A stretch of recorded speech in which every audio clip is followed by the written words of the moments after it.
no matter what comes your way, just know that those things can be used as a part of your story. Those things can be used as inspiration, even the good and the bad times.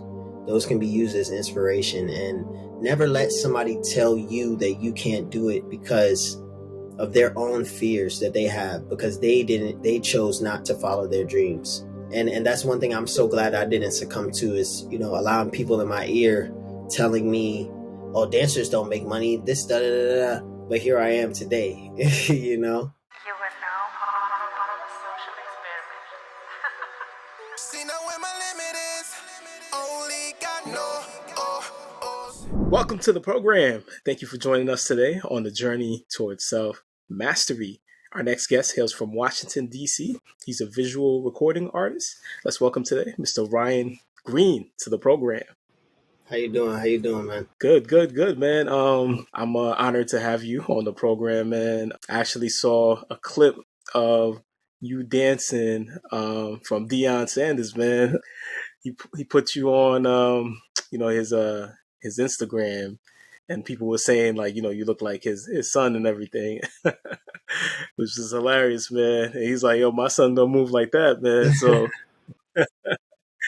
it was dope to kind of see. I'm like, yo, who is this dude, man? So I started looking you up, man, sort of, so you think you can dance, and your YouTube channel and all the amazing things that you're doing, man. And one thing that stood out to me was just your unique style, man. Like, it's like between break and hip hop, and even a little ballet in there. Like, there's a lot of different movement patterns you're doing, man. So I was really amazed, man. I'm like, yo, we got to get this dude on, man.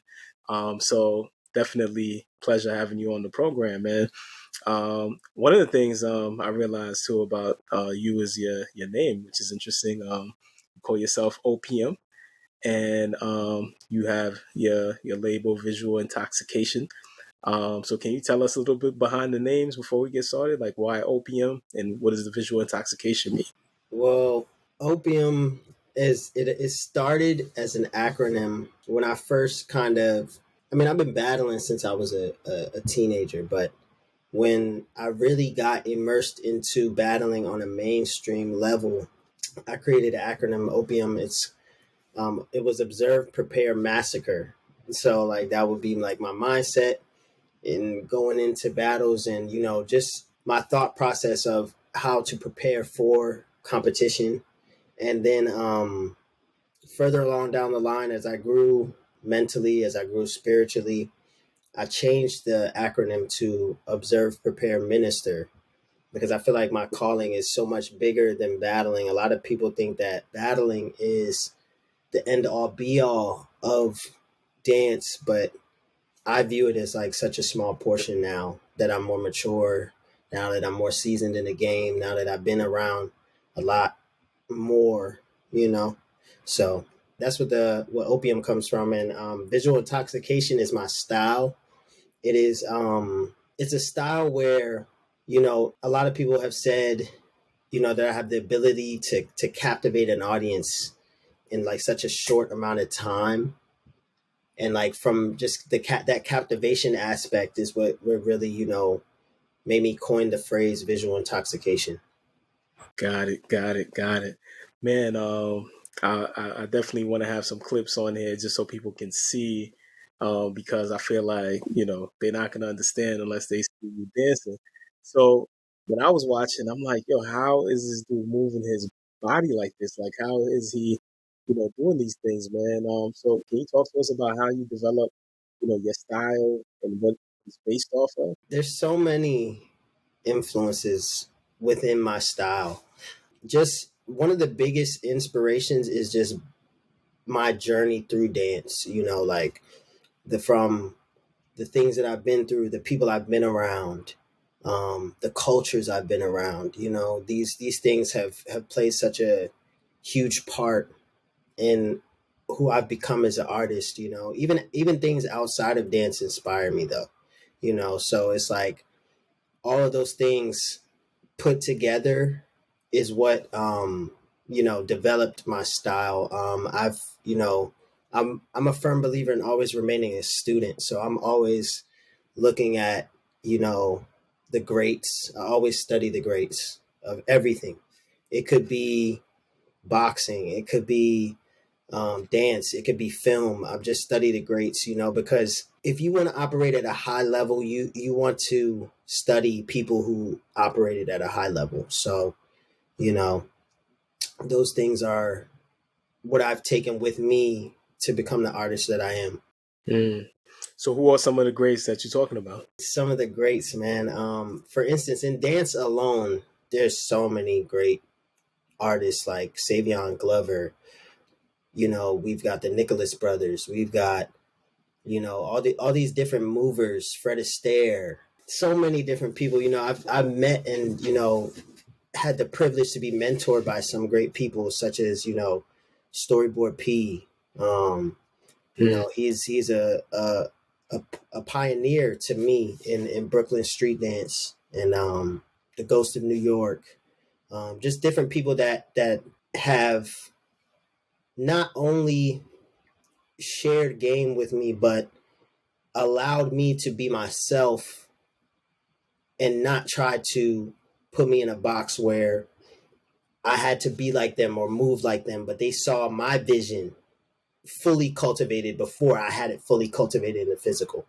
So, different people, man, just Mr. Wiggles. I used to study Mr. Wiggles, he's a legend in New York, a legend, so just different people of that nature. Those are some of the greats that I study in dance in general, you know what I'm saying? But outside of dance, I got like Bruce Lee, like his philosophies as far as, just the way he approached fighting, just the way he approached martial arts. Floyd Mayweather Jr., that man is a genius at what he does. So it's just like what a lot of people think that I wouldn't be inspired by, I am inspired by, you know what I'm saying? I look at, painters. I love artwork, sculptures. I love different, Basquiat, like just the way that he was able to articulate his artistry, just different things of that nature, of course. And, as cliche as it sounds, Michael Jackson, I feel like if you're a street dancer, mainly if you are a black dancer, you cannot say you were not inspired in some way, shape, or form by Michael Jackson. It's just the hold he had on the culture was unreal. So, yeah. Yeah, man. And just backtracking too, man. Like before you gain all these skills, man. You were in the NYC subways as well, and even before then, when I'm looking at your skills, man, like walk us through that whole process. I know you said you've mentioned that you started dancing, like competing and things like that, and doing things at the age of 6. So what was happening before then, and when did your family, your folks know that you had skills and abilities? And walk us through that childhood period, man. Well, during my childhood, I grew up in a very more so of a sheltered environment. I was raised in the suburbs of Germantown, Maryland.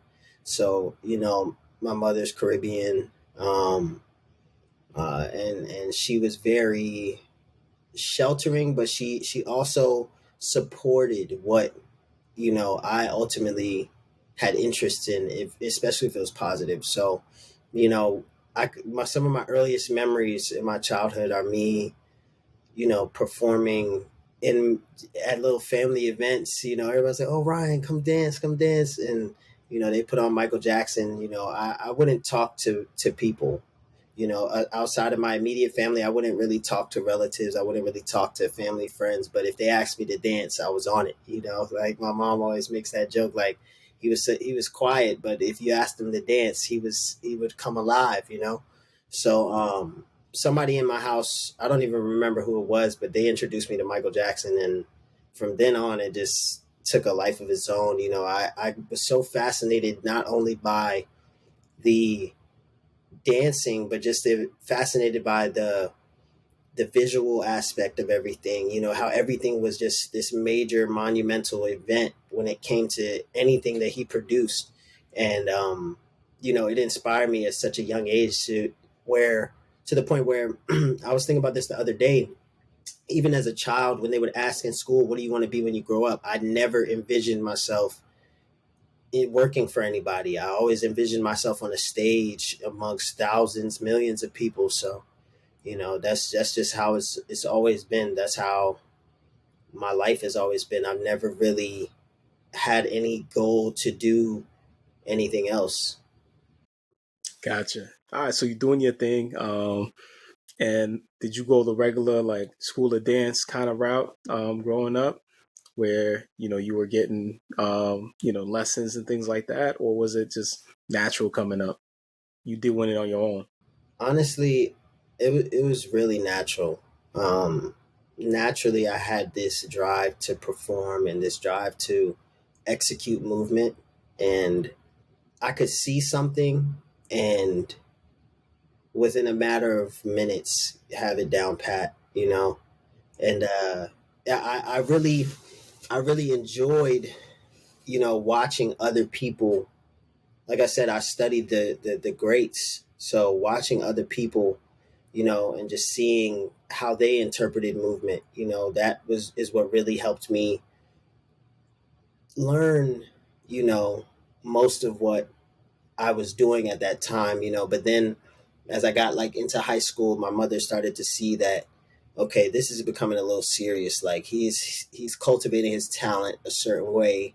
Let me invest in him and send him to, um, a dance academy. And I ended up getting a scholarship at this dance academy in Bethesda, Maryland. And, the crazy thing about it is my mind worked my mind worked so different to the point where all of my peers that were in the class, they were doing choreography. They were, you know, catching 1 and 2 and 3 and 4, but in the back, I'm in the back creating my own things. So I would get ostracized in those settings at times too, because it's like, oh, he's not following the mold. He's not, doing the choreography like all of us. And I'm just in the back creating in my own little world. So it's like, um, that's just how I've always carried myself.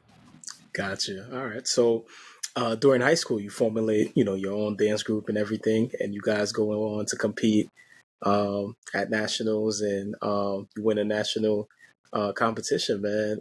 So walk us through that phase, man.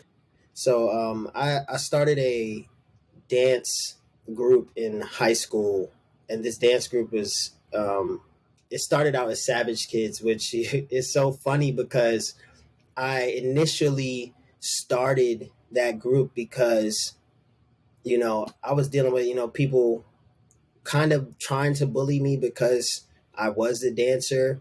So there was a point in time where I was, trying to join a gang in my school, and my mother like found out, and she came up to the school and was like, "Nah, she went and talked to the gang members that she knew that have been growing up with me since I was, younger."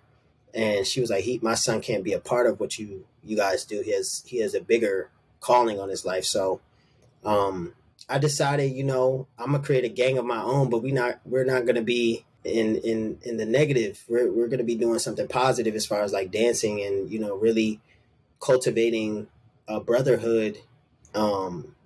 Just dropping videos on YouTube, spending time with each other, and just competing, and it became a really big thing. So yeah, that was just something that I didn't even I didn't even know it was gonna go as far as it did.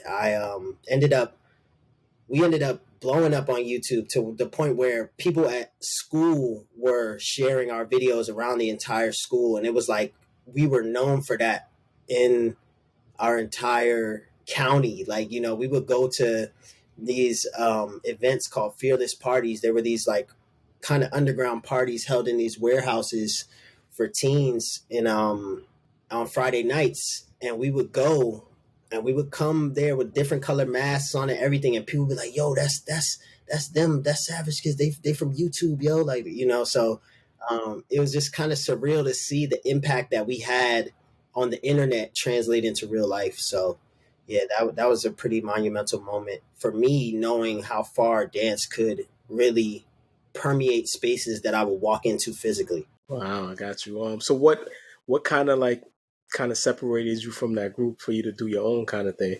You know, my mindset, I feel like my mindset kind of separated me. A lot of the guys that were in the group, we were friends more above all else, and some, back then dancing was just like, sometimes for some people dancing was, just like a hobby, you know what I'm saying? But I wanted it so much more. And, I'm still good friends with those guys today. Those are still my brothers. Those will always be my brothers. But they even know, like, they would even say it like, yo, something is in Ryan that he's got to share with the world. So that's pretty much my mindset, and willpower is kind of what separated me from that. Got you, got you. And speaking of like seriousness of, the sport of dance, when somebody watches you, I feel like they can see somebody who's a master in their craft, like somebody who really put in more than 10,000 hours, you know what I'm saying? Like, and different components. Like your flexibility is crazy. You're just on point with the popping and everything, man. So walk us through like those stages of mastery for you, man. Like what did your 10,000, I guess we can quote that, hours look like, for you? And how did you get to this level, man? Because I know, like, there's been an extreme growth over the years of what you're able to do. I believe my 10,000 hours. I believe my 10,000 hours is just me loving what I did, treating it with care. A lot of people treat dance like, oh yeah, yeah, I dance on the side, but like I treat it with care. I treat it like a sport, the sport that it is. It is a sport, and that's what I treat it as. And I feel like that's what really, played a big part in the mastery. I'm still, like I said, I'm still learning. I'm still, cultivating to a higher level every day. So, but just me treating it like a sport, treating it with care, that's what really, propelled me into the direction that I'm going now. Got you. Got you. All right. Just this is just for my own curiosity. Do you like, as far as your flexibility, man? I know your arms can go everywhere. Like, are these things that you work on with your flexibility, or have you been like naturally flexible type of thing where you can move your joints in any range of motion type of thing? Absolutely. I actually wasn't always naturally flexible. I came across a couple YouTube videos when I was in high school that taught like how to increase mobility in your shoulders and different things of that nature. And I just, like I said, I started training on it, and it's got me here. So, just always being diligent, is one thing that I've really admired about the sport, is that you have to be diligent. You have to be diligent. Got you. All right. So I was watching, so you think you can dance like, everybody else with that episode that you were in, and you killed it. And, they're in that part where you're kind of sharing your story, how you got here and everything. And then you mentioned, after high school, you were teaching dance, and at some point you were like, yo, what am I doing? Like, you told your mom that you're going to chase your dreams, man, and that you're going to pursue your passion and dance in New York, and you just moved up out here, man. So what was it that kind of like got in your mind to like, yo, I need to do this now, and to just take that leap of faith and trust your abilities to go to that next level, man? Honestly, I was miserable where I was. I was miserable. I would wake up every morning and just like have this feeling of like, what am I doing? So, it was just a moment where I spoke to myself and said, are you going to do this for the rest of your life, or are you going to actually jump out there and see what's out there and really take that risk? It's such a risk. A lot of people, they thrive on a safety net, especially where I come from. A lot of people thrive on a safety net. Oh, you got to have a degree, you got to have a good job, da, da, da, da. Like, but I jumped out there without a safety net. And to be completely honest with you, I do not regret it. And I would do it 1,000 times over. Got you. So on your way, like how much money did you have going into New York? And when you got there, like what was the game plan? Like what did you do in terms of, getting money and things like that? I had about $1,400 to my name. Like, and that was because, dealing with my last check, and then it was tax time too. So, that was all I had. So I jumped out there, was couch hopping, staying at my cousin's house, staying at, friends of mine in the dance community's house from time to time. But dancing on the trains is really what I was, getting into for money. I was Mm. really out there. You can ask anybody that, rides the New York City subway. They've seen me, and that was my bread and butter for a long time. Hmm. Walk us through that. Like, a lot of people don't have that understanding of what is happening in that setting. Truthfully, the experience that I had on the trains were, it was from day to day, it would vary. Some days there will be people that are just in awe of what you do and so appreciative of what you've done.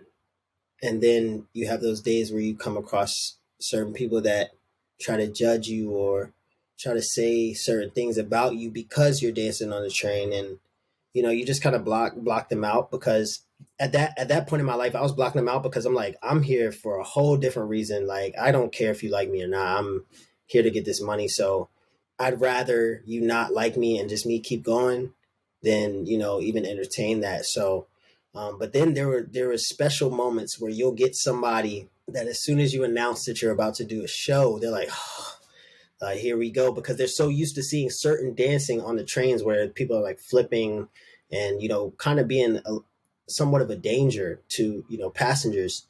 But when they saw my style and what I did, the certain music that I danced to, how I danced to it, it literally changed their entire outlook, and they were the ones giving me the most money. So it's just pretty. Dance is a universal language, and as dangerous it is on the New York City subway, I feel like that language bridges certain gaps in certain areas. But yeah, it was it's dangerous. People probably wanted to rob me, but I don't I don't play those kind of games. So you know uh, did never happen to me, thank God. But you know, I'm sure there were eyes on my bags, and like trying to see like, oh, what he got in there? He's making money, yeah. But you know, God is good, and He protected me throughout all of that. Mm. So how long were you doing that until you were able to kind of support yourself? I was doing that for about, I want to say, like solid consecutively. I was doing that for about almost a year, and even after I got in a space where I was able to support myself, I would still do it, just because one, it kept me humble. There's a certain level of humility you have to have on the train when you're in that position. And I, for some reason, I admired the humility of it. Got you. All right. So you, when did it dawn on your mind that you wanted to try for So You Think You Can Dance? And I know you had your first experience where you were cut and then you go back the second time around. So walk us through that. The first time I went on the show, I did it, I was like, oh, I hope I can get on. And when I auditioned, and when you're on TV, you don't see it until it's aired. So it's like, when I saw it, all I saw was like maybe a 30-second montage clip of myself. And I was so disappointed, because I was like, I felt like I did my best, and I wanted to be, featured fully like some of the great dancers that I've seen on the show before.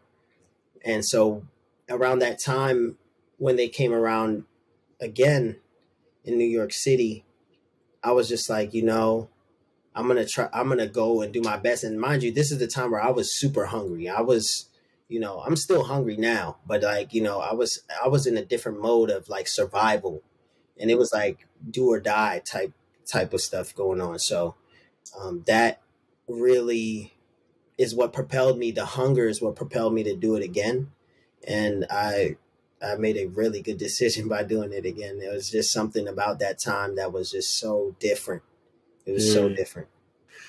got you, got you. So within like the mainstream dances that we see, like there is something different about you, and I feel like you embrace your uniqueness, and you also embrace your own style. Why do you think that we don't see as much of that from dancers nowadays? And why did you choose to go your own style route as opposed to doing something mainstream where you might get more attention and more, you know, views and plays and be on more things and things like that, as opposed to having this unique style where you're doing your own thing? Well, you know, there's two answers to that question. For one, I feel like something that's worth it is not built quickly. You know, I feel like in order to cultivate something great, you have to know what sets you apart. And me finding out what set me apart early, I used it to my advantage to be like, okay, this is where I want to go.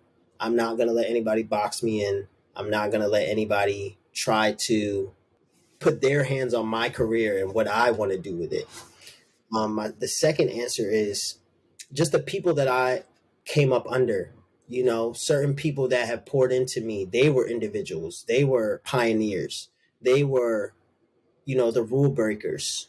So it's just in me to, you know, innovate. I'm all for innovation. Got you. All right. So, with the So You Think You Can Dance, how did that impact your career? Like, definitely the second time around, which was a lot more successful. Well, the second time around, it definitely impacted my career in a good way because I was able to be broadcasted amongst the entire world. I still get people from different countries like Africa, you know, messaging me saying, I saw your So You Think You Can Dance audition. I'm inspired. So, you know, things like that really hit home for me because I was the kid in front of the TV screen watching So You Think You Can Dance, watching different dancers on that show. So to know that I was able to be in that position from being the kid watching it, it really definitely pushed me to another level, and it got a few more eyes on me that I needed. But even then, I still wasn't satisfied. You know, I still wanted to obtain more as far as my skill level in dance. I wanted to grow it even more after that. Hmm. You Got know, you. because most people will be like, "Oh, I've arrived at this Mhm. point," but it's like, nah, I'm not built like that. Is that kind of when you started doing your dance battle competitions, or was that before then? I was battling way before So You Think You Can Dance. Okay. So, you know, I was battling like when I was a kid. Like I used to I used to sneak into, you know, these events in Baltimore when I was a kid. You know, there were, you know, my mother, she was doing business at this as a tobacco cessation specialist, so helping people quit smoking. And there happened to be like this little club. I guess it was next door to, you know, the facility she was, you know, doing her job at. And I snuck over there. I heard the DJ playing. I heard, you know, Percolator playing, and I'm like, yo, there's grown men in there dancing. And I come in there and I'm like, I'm trying to battle all these older guys. Like I didn't care. But that's just, that's just how I was. I was like, you know, I watch all these movies like You Got Served, Step Up, and all these things. Like I'm trying to be where that is. I want to make that my life, you know. So that's pretty much, you know, where the battling aspect came from. But and then just watching different, you know, pioneers and battling and Brooklyn street dance, you know, a flexing and bruck up, and just seeing like how those type of battles were going. I'm like, yo, these are like, this is movie quality, you know, and that's just what inspired me to battle. So yeah, I was definitely battling way before I was on the show. Got you. When did you get involved in the Redbull competitions? I was checking some of those out on YouTube, man. You just killing it. Yeah, Red Bull. You know, they reached out to me in the summer of 2019, and they're like, "Hey, we want you to come and, you know, compete at the qualifier in Washington D.C." So I came. I saw a bunch of people on the lineup. There were actually people that I used to look up to that had become rivals on the lineup. You know, that Mm. we had some like type of dance beef. You know, and I was like, "Oh, okay, I'm battling." So, you know, came through, battled, and it was a great night. And ever since, you know, me and Red Bull have had a, you know, pretty decent relationship business wise. Mm. That's dope, man. You've mentioned that your art, you know, it is very meaningful. Is very, you know, you put a lot of thought into producing, you know, your art. Do you have a specific style, like a process of how you manipulate your movements, and is there choreography behind it, or is it just random, how you feel at that moment kind of thing? I don't choreograph anything. I Mm, freestyle. Everything is freestyle. I like to do everything in the moment. I love the spontaneous movement. I love spontaneous thought. I love the you know just using what that moment is giving me at that current point in time. That's really the heart of my style. gotcha. So what meaning, like, do you feel like, I know you say it's more than dance, what meaning do you feel like it creates for people? Like, what have people told you in regards to how they feel about your dance and the meaning that it has for them? Well, I've heard a number of things. A lot of what I've been hearing recently, though, is a lot of people have said that my work has inspired them to get closer to God, and that really is, honestly, I feel like that's what my calling is.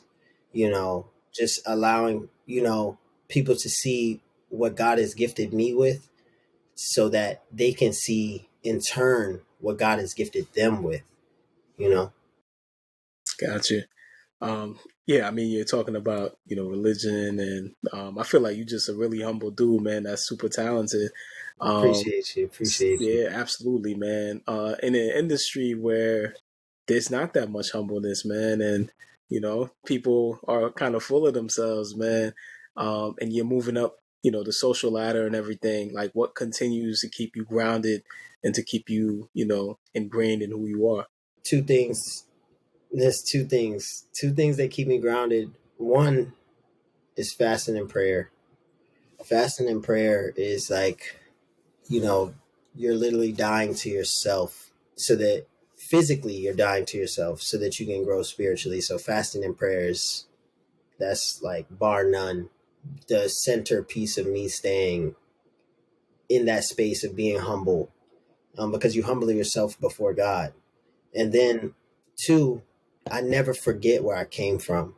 I never forget those days on the train. I never forget coming up as a youth, you know, people telling me, "Oh, you're not going to make it as a dancer. You're not going to do this. You're not going to do that." I remember all of those. I remember every no that I've heard.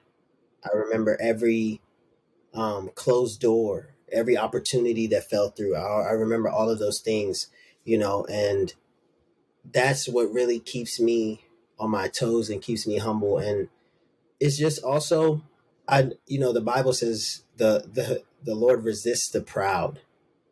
And I don't ever want to be in that position where God is like, "Oh, I'm not going to use you because you think you're above what I can do for you, or what I have done for you, or what you know you think you're above other people." And I plus I know how that feels to meet somebody that you look up to, and they're just a horrible person character wise. And I don't ever want to be that person to other people. That makes a ton of sense, man, and I appreciate that, man, because we definitely need a lot more people in the industry that's real like that, man, and that really has time to dig into the people, man. So kudos to you for just maintaining that mindset, man.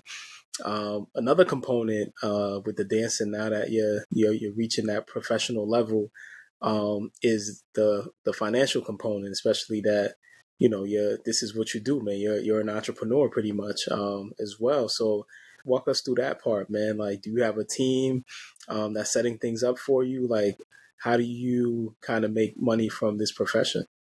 Yes, I have a manager. My manager is Sean Griffith. He is, amazing partner. He believes in my vision, and believes in what I need to cultivate that vision. He believes in my worth as an artist. I also have my own Christian creative agency called Anointed Movement, where we are all just creatives, from rappers to singers to producers to dancers to, people that do reviews on anime and stuff like that. So We're just a collective agency of young Christian creatives just trying to push the envelope even further for what we do. And, they back me 100%. And, I'm super grateful for them. And, I'm grateful that I have a team that can help me show the world why I'm set apart. Understood. So, as far as the money component goes, are you, as a professional dancer, like, are you making money through performances, like the competitions, and like just for people that might want to go that route, like where are the major sources of income coming from? Absolutely. It, and here's one thing I want to preface it with is it takes time, in this industry, especially with dance. Dancers are not valued as we should be.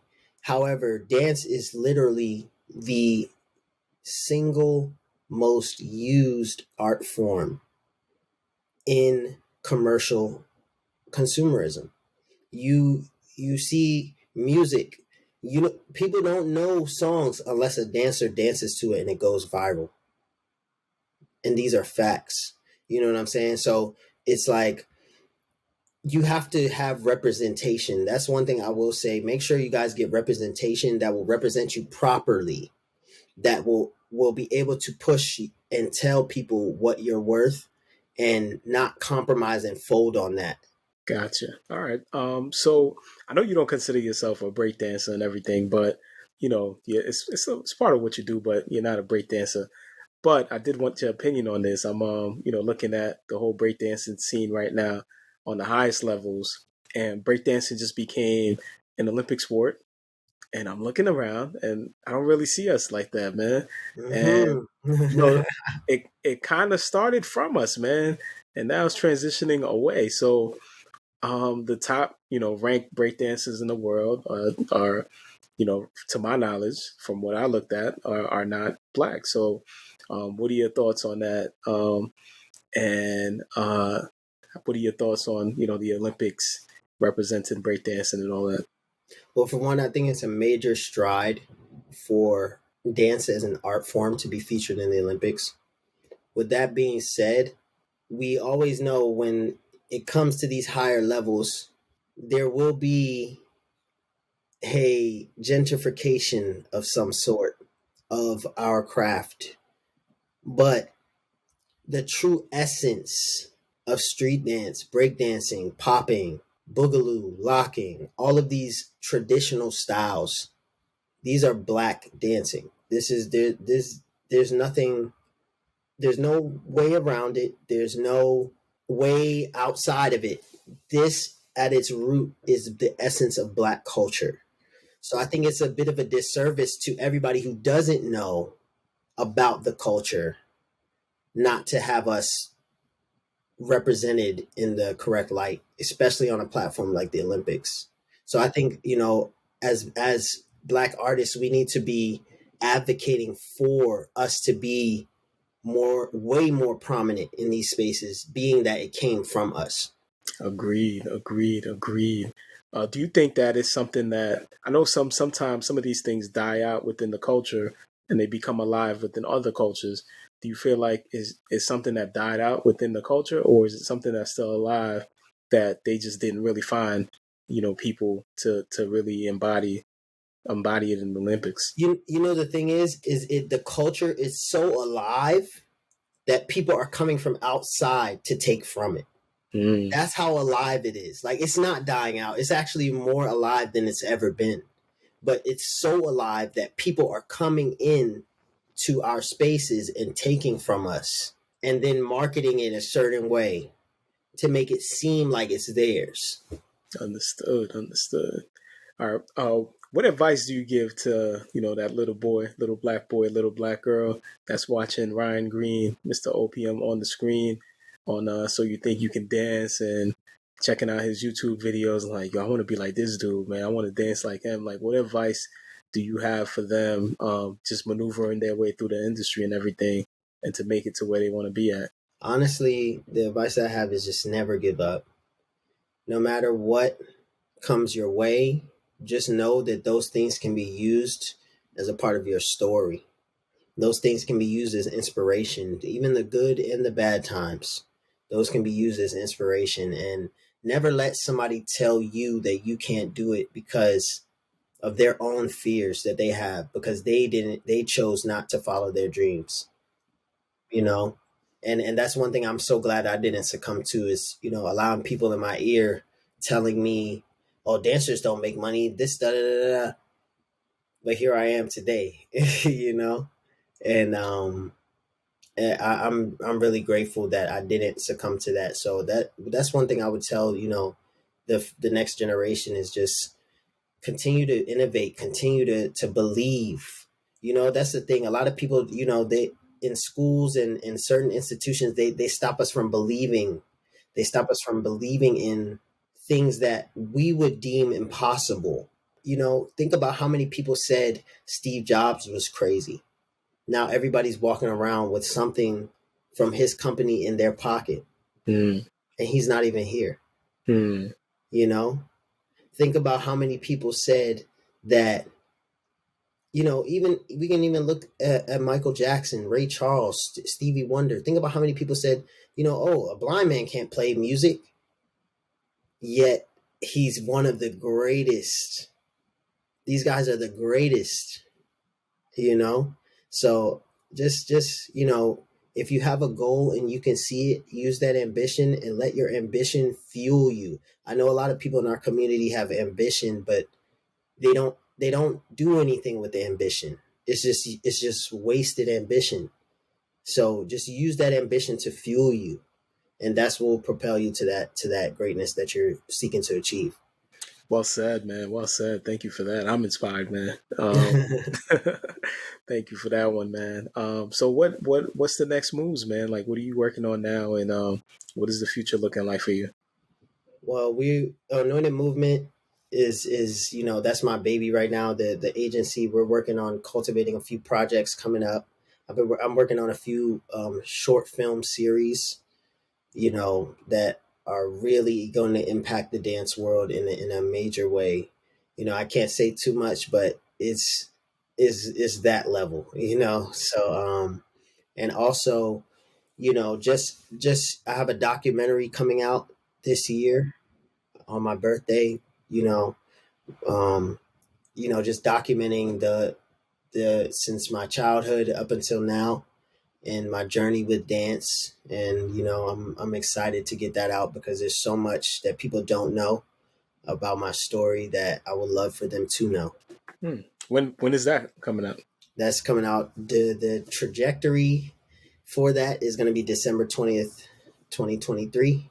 So I'm looking forward to dropping that for you guys. We're still working on, a few points and finishing touches, but I'm looking to have that out this December.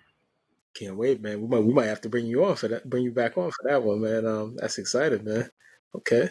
All right. Before we wrap up, I kind of wanted to get into a quick little activity here, called What's Your Favorite? Identifying a few of your favorite things. So you could keep it short and sweet, or you can elaborate if you want. Your favorite song to dance to. Man, I love so much music. I don't even think I have a favorite song.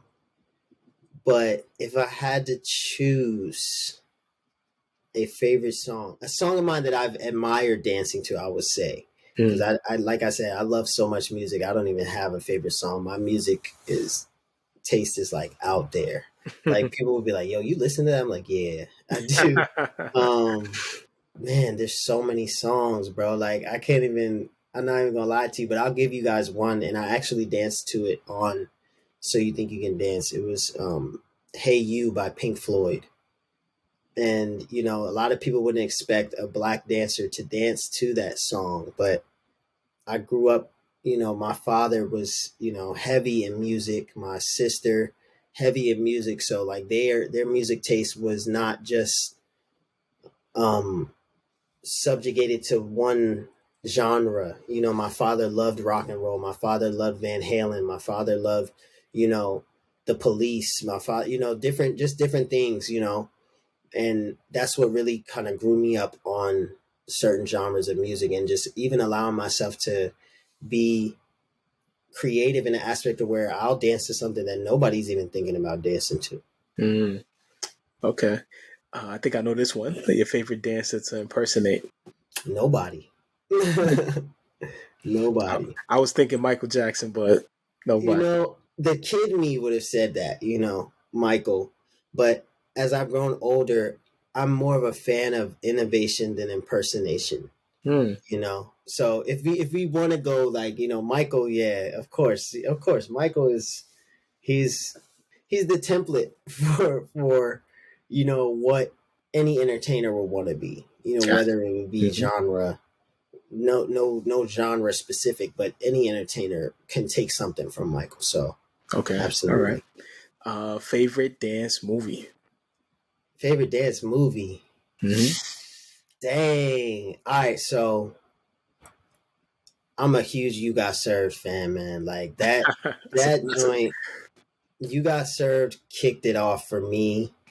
Of course I loved other movies like Breakin', but You Got Served was like, when it came out, I was a kid and I was like, okay, this is crazy. So Mm-hmm. I would say You Got Served.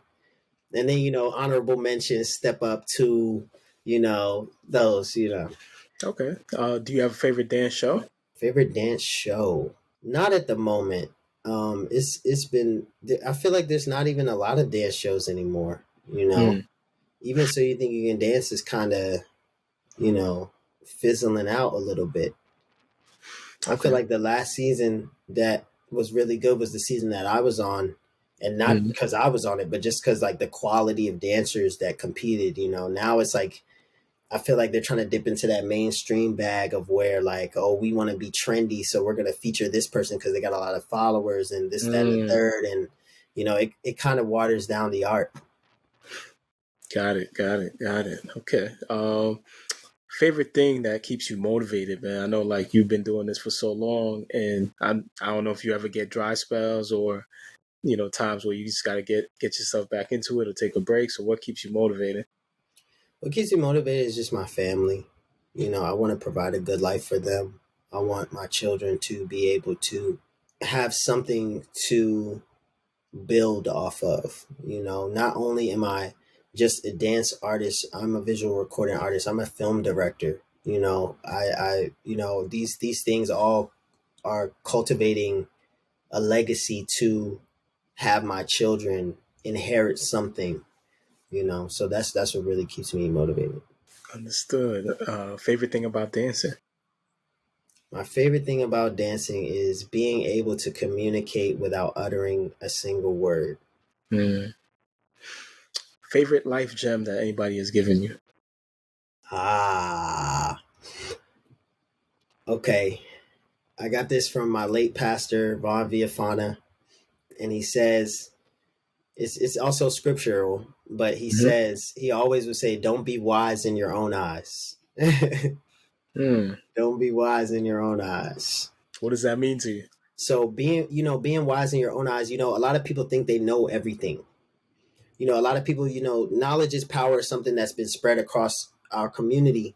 But I feel that if you don't have, you can have all the knowledge in the world, but how to apply it comes from a greater source, and that's wisdom. And a lot of people have knowledge, but again, there's knowledgeable fools. Like so, being wise in your own eyes is where you think you know everything, but it comes to a point where, well, God will show you don't know everything, and he'll humble you. So instead of getting to that point where you get humbled by God, just don't be wise in your own eyes, lean not on your own understanding, and you know seek, but don't always think you know everything. Wise words, wise words. All right. Yeah. Your favorite person that you would like to sit down and have a conversation with that are alive? It has to be one person. Could be multiple people. Okay, so for one, my late pastor Von Viafana, I would love to have another conversation with him. He passed away last year in June, and so it's still a little under a year. But I have so many things I would love to talk to him about, and share with him, just ask him questions, as a husband, as a father, so many things that I would love to know. And then also Michael Jackson, I would love to speak to him and, understand his thought process on certain things and his creative process as well. I understand. All right. Your favorite kind of things to do outside of dance? I know you've mentioned some other interests and things that you enjoy doing creatively and just in general. Well, I love film. I love boxing. I love, I love to create in any aspect. I like to draw.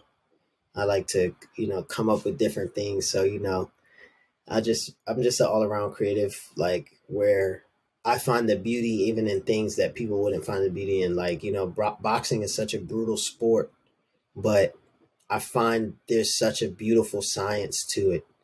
And when you finally understand it, and you're in there, I'm not just one of those guys who will just talk about boxing, or I'm in there fighting, amateurs. I'm in there fighting pros. Like, I've been sparred with pros, sparred with amateurs, and once you're in there, you understand, like, this is real. This is not a sport you can play. This is not, people die in boxing, and but there's just something so beautiful about that artistry when it comes to combat that I really enjoy. I'm like thinking about some of the boxers that you might have sparred against, but There's a lot of pros in DC. There's a lot of amateurs in DC that are just great. Like, there's so many great boxers, out here. There's so many great fighters. There's so many young guys that are just like, you can just see when they walk into the gym, you just know they're gonna be somebody. And I just love being around them, even for just motivation in my own life. I really take that seriously. Being around greatness and admiring greatness. Not, a lot of people in our community, they'll be quick to hate on greatness, because they feel like they can't achieve it, instead of humbling themselves and be like, yo, bro, how do I get to the level you're at? They would rather hate on him. But I'm willing to humble myself and be around great people just to improve the greatness in my life. man, well said, man. Well said. Um, it seems like you're building quite the legacy for yourself, man, with everything that you're doing and at the level that you're doing it, man. So, you know, decades, hundreds of years from now, who do you like? How do you want to be remembered in terms of your legacy? I want to be remembered as someone who pointed my gifts and talents to the creator who gave them to me. You know, um, I feel like a lot of people focus so much on building their legacy so that they can just be talked about. But if you're going to be talked about, I feel like replication is important when you're a leader. You should be able to replicate what you've done in other people in the next generation. So I feel that me giving all glory to God, that I will be able to show why I was able to be this great while I was here. You know, it's not, yes, I can put in countless hours, 10,000 hours, as we spoke about earlier, but there's truly a gift that was given supernaturally, and when you honor that, and when you rest in that, it shows you the bigger purpose of why you were put on this earth with the gifts you were given from God. That makes sense, man. That makes sense. All right. I know people are wondering, where they can find you, where they can see some of these amazing dance moves and your artwork and everything. So where can people tap in? Well, you can follow me on any social media platform at Visual OPM. And yeah, that's where you can find me, on YouTube, Instagram, Twitter, even though I'm barely on there because Twitter is wild. But yeah, you can find me on all of those platforms. You can also find my agency, Anointed Movement. Anointed, MVMNT. You can find us on all social media platforms at Anointed Movement, and you can also find my I have a dance battle league called Overdose Battles, OVRDZE Battles, and yeah, you can check out some of the hottest dancers in the DMV, and up and coming cats that are just really doing some amazing things at such a young age and at a high level. Mm. Appreciate that. Man, it was definitely a pleasure having you on, man. I learned a lot and definitely inspired, man, by the work that you're doing. And, I didn't know everything was freestyle, man. I'm like, yo, how long does this dude take to kind of get these things together? I'm even more amazed that this is all happening freestyle and just your brain is able to work like that, man. That's fascinating, man. So truly a gift. Yes, sir. So before you dip out, man, can you leave us with your favorite quote and what it means to you? Favorite quote. I like the quote from Rocky Balboa when he says, "It's not about how hard you hit, but how hard you can get hit and keep moving forward." And that means, so much to me, being of what I've been through in my life. I've been hit hard, but I just keep moving forward, and I encourage everyone else to do the same. And yeah, man, I believe that when you realize the strength that you have, these obstacles that come your way, you can hop over them, especially if you got God on your side, so you can do all things. The Bible says I can do all things through Christ who strengthens me. So I'm a firm believer in that as well. Well said, man. Well said. And just your story too, man, going from being homeless, dancing in the subways to doing, your dream at the highest level, I think is just an inspiration to people. And like we mentioned earlier, man, that your dreams are possible no matter how wild they are, Facts. Yeah, man. Definitely appreciate having you on. I just can't wait to see, what you continue doing, the work that you continue doing. I had to stop myself from watching your videos, man. They get like, you want to see everything, man. And I'm really just excited about what the future brings for you, man. Hopefully we can have you on when the documentary comes out and everything. We'll get you back on the program.